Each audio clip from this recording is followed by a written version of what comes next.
वालों से बोलिए भैया हमें कन्हैया से मिलना है, वो हमारी सखा है, उनसे कह दो तुम्हारा मित्र सुदामा आया है।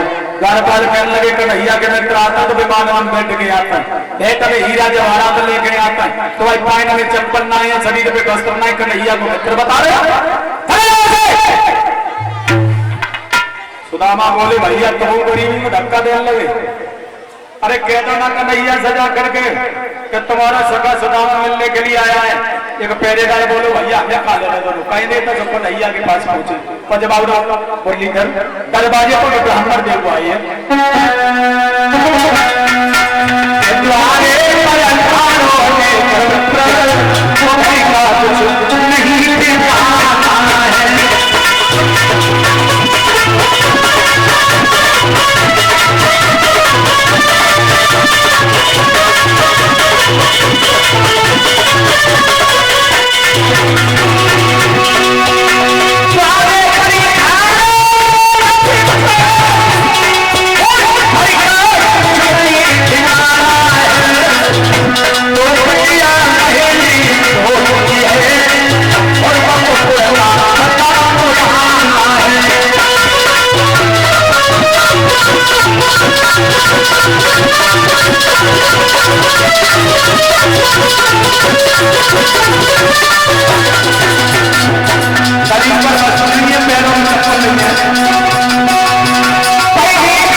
बहुत जल्दी कर रहे हैं, 5 मिनट बैठे रहो आप लोग। भगवान श्याम सुंदर का नाम, सुदामा का नाम जब लिया है तो भगवान श्याम सुंदर सिंहासन से उछल करके भागे, उधर से सुदामा भागे, इधर से कन्हैया भागे। ये कहना असंभव हो गया, उन दोनों में से कौन मिला। ये घटी सुदामा की अंदर ले गए श्याम सुंदर, रुक्मिणी जल लेकर के आई है, लेकिन वो जल कन्हैया ने नहीं लिया।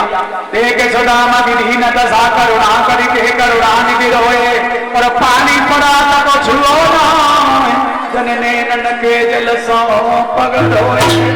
सुदामा को आंसू से पैर धोए ही, उसके बाद स्नान करवाया, वस्त्र पहनाए, भोजन कराया, उसके बाद सिंहासन पर बैठ गए। तब बोले हैं कन्हैया भैया सुदामा तू इतनी मुसीबतें झेलते रहो, हमने तो सब पहले ही कही थी तुम मेरे पास चलवाइए, लेकिन क्यों ना आया। भैया सुदामा मेरे भेंट के लिए मेरी भाभी ने कुछ दो। अब चावल सुदामा खा दे रहे, सोचने लगे कन्हैया के मित्र तो हीरा जवाहरात वेतन हेठ मुझे चावल हम कह सके, सो कोई बगल में छपाइला जवाब दो भैया चच्चर दिन भैया का घर में भोजन तो बंधुना का देती कई भाभी तेल हमें कछु नहीं दो। कन्हैया बोले जो दो हो सोई दे दे, बोले कछु नहीं दो। भगवान कन्हैया बोले सुदामा तो सबक हो गई, लेकिन चोरी करे वो भूलो भूलिए ना। झटका दे करके श्याम सुंदर ने वो चावल की पोटली खींच ली।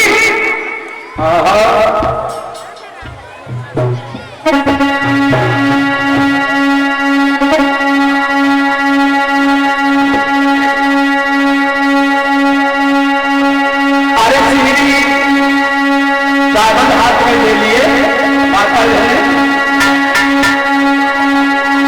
चावलों को चलने लगे श्याम सुंदर। कैसी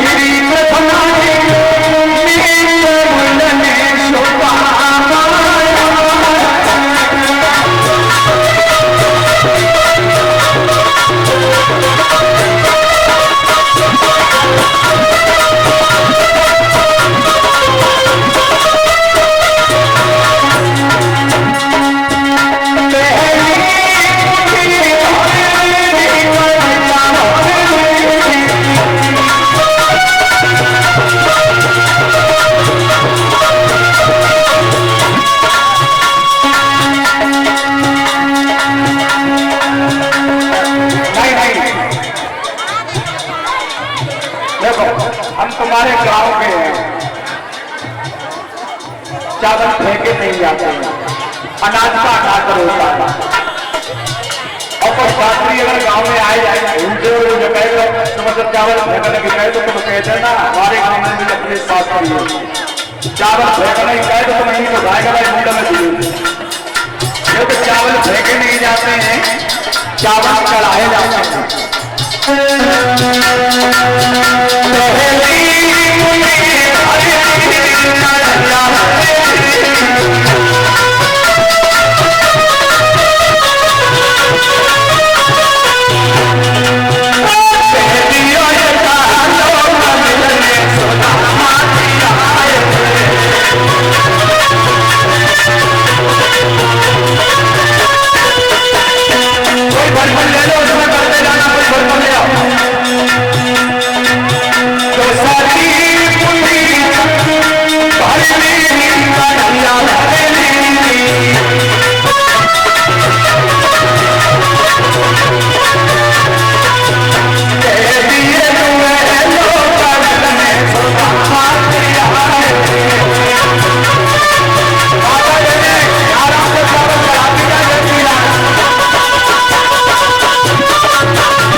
दो लोग दे दिए हैं, तीसरी मुट्ठी में रुक्मिणी ने कलाई कमली श्रीमत फेंक जाए भिखारी को तीनों गुरुओं को राज दे रहे तो कन्हैया बोले रुक्मिणी तुमने रस में विष घोल दिया, मैंने भक्तों के लिए क्या नहीं किया।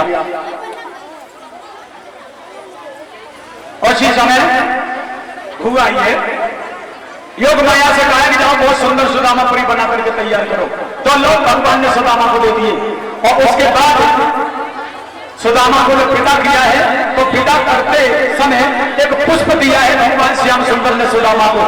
उस पुष्प को देख करके सुदामा झुठला गया, क्योंकि सुदामा नहीं जानते थे भगवान ने मुझे दो लोग दे दिए हैं। वो पुष्प देख करके सुदामा बोले ओरे कन्हैया तू हमें क्या दे सकता है, बालापन के मित्र हो कहा दे सलाप, और जो भगवान हमको दियो बस वही लीजो आप। दोनों लोग सुदामा ने श्याम को वापस कर दिए। लौट करके जब अपने यहाँ आई, जब झोपड़ी पड़ी थी वहां बड़े सुंदर महल नजर आए हैं तो सुदामा रोने लगे। मुझे लगता है मेरी पत्नी को किसी ने मारकर सुंदर महल बनाकर खड़े कर दिए।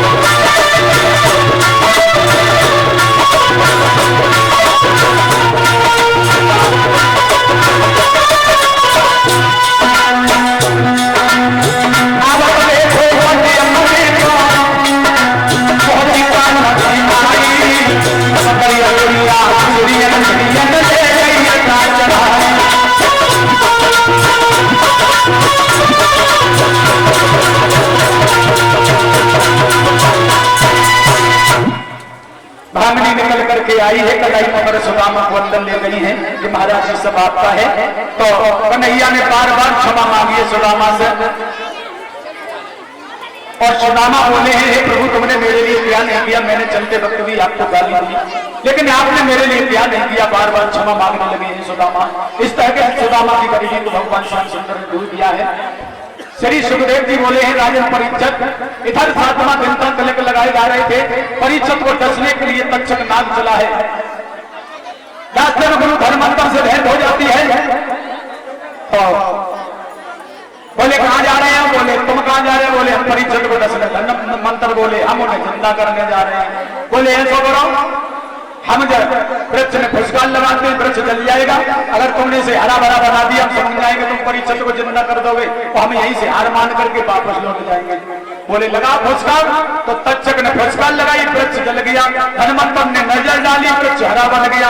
तक्षक बोलो पहले गुरु को समझ ले तब देखेंगे का हुआ। एक बहुत सुंदर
तक्षक ने डस लिया।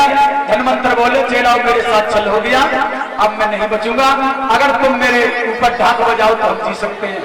तो ढाक जब बजाई है, लेकिन वो भी उसने तक्षक ने ढाक नहीं बजने दी, वो उखड़वा दिया।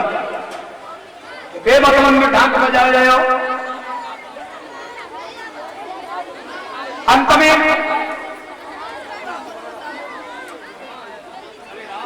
ढाक जब बजाई है पुष्प लिया, अरे कंडी कंडी प्यार चले बोला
चेला वो नहीं बचेंगे।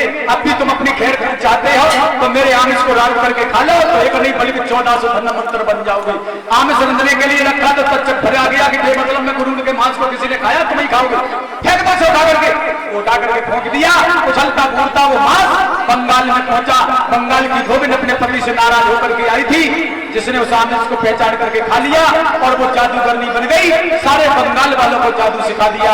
इस तरह से मेरे देश भारत का जादू बंगाल में चला गया। अब तक्षक जो था परीक्षक के हाथ में पुष्प में छुप करके पहुंच गया।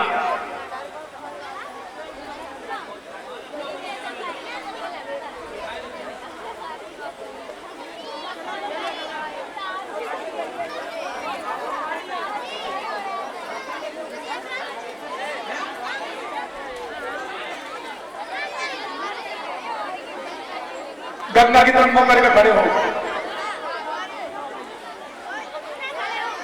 नहीं केवल